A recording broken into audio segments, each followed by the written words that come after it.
बैसाख के महीने में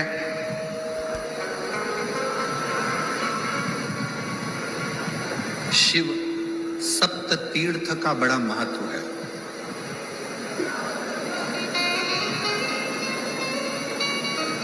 जिस नारी को 30 साल हो गए हों, बच्चे नहीं हों, 35 साल हो गए हों, संतान नहीं हो, 25 साल हो गए, 20 साल हो गए, संतान का सुख ना हो, और डॉक्टर ने कह दिया कि कोई बहुत बड़ी बीमारी किसी व्यक्ति को है, रोग बड़ा, बीमारी बड़ी, और उस बीमारी का कोई हल, उस रोग का कोई हल नहीं दिख रहा, कोई हल नजर ना हो।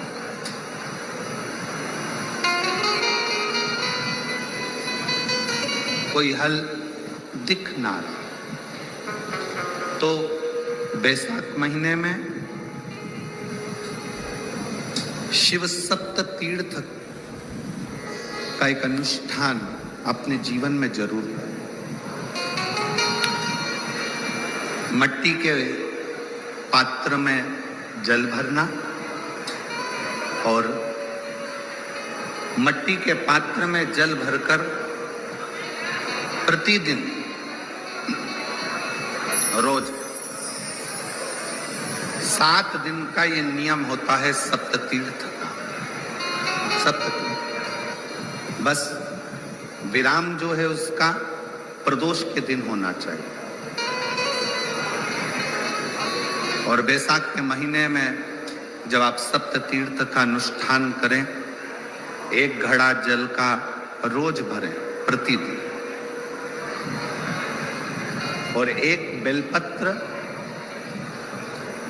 1 शमी पत्र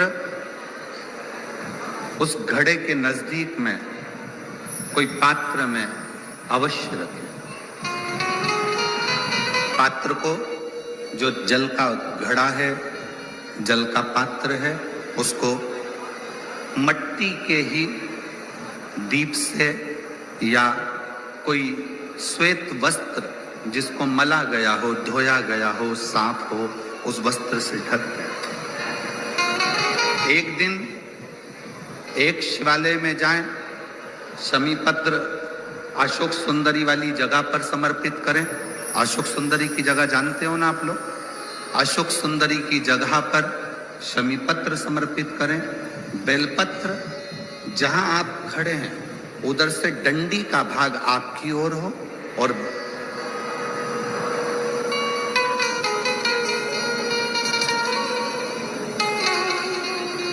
जहां आप खड़े हैं वहां डंडी का भाग आपकी ओर हो और बेलपत्र शिव जी को समर्पित करा जाए।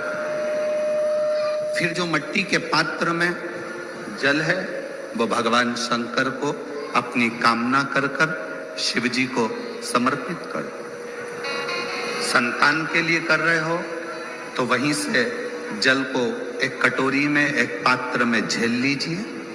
उस जल का आधा भाग नंदी के पास बैठकर आप ग्रहण कर लो, आधा भाग अपने पति को देना प्रारंभ कर दो। कोई रोग के लिए कर रहे हो, किसी बीमारी के लिए कर रहे हो, तो वो जल आप अपने घर की देहली में प्रवेश करने के पहले अपने मुख में उसको ग्रहण कर लो। एक दिन में एक शिवालय, दूसरे दिन दूसरा शिवालय, तीसरे दिन तीसरा शिवालय। अगर अपने नगर में, अपने गांव में, अपने क्षेत्र में 7 शंकर के मंदिर नहीं हो, यदि अपने गांव में, अपने नगर में, अपने क्षेत्र में 7 शंकर के शिवालय नहीं हो, तो मिट्टी का शिवलिंग बनाकर उस पे चढ़ा, पर रोज एक शिवालय अलग होना चाहिए। प्रतिदिन प्रदोष के दिन जब आप इस सप्त तीर्थ का विराम करेंगे, उस समय पर जल, जब प्रदोष काल आए, प्रदोष काल का जब समय हो, जल चढ़ाओ, सुबेरे, और प्रदोष काल का जब समय हो उस जल का पान उस प्रदोष काल में कर ले। प्रदोष काल में उस जल को शंकर का पंचाक्षर मंत्र नमः शिवाय, षडाक्षर मंत्र ओम नमः शिवाय या श्री शिवाय नमस्तुभ्यम बोलकर प्रदोष काल में उस जल का पान करें। बाबा को प्रार्थना करें, शिव से विनय करें। ये नियम केवल बैसाख के महीने में होता है, इसको बाकी के महीने में नहीं किया जाता है। इसको बाकी के महीने में नहीं करते, केवल बैसाख।